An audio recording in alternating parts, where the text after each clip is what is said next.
अस्सलाम वालेकुम students, I hope you are fine. Let's start today. Urdu self writing notebook का काम करना है। जुमले आज हम जुमले राइट करेंगे, ठीक है। बाजी, इसका जुमला बनेगा बाजी काले मोजे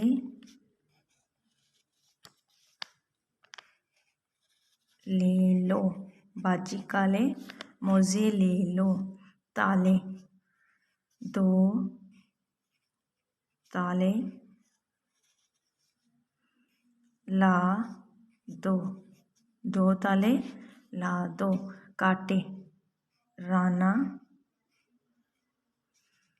ने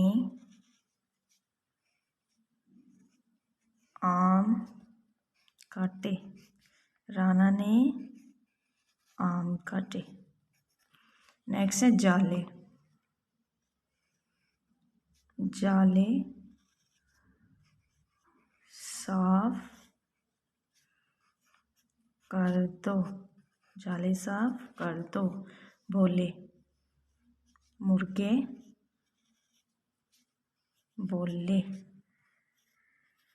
मुर्गे बोले, ठीक है।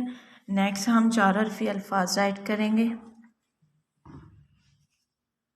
नून अलिफ ना, लाम बड़िए ले, नाले।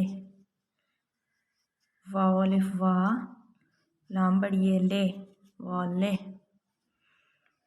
बेवा बो, लाम बड़िए ले, बोले।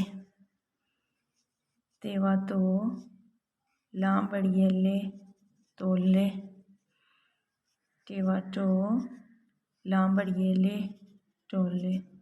बच्चों, आप लोगों ने इसी तरह इसको राइट करना है और अच्छे से राइट करना है। अल्लाह हाफिज़।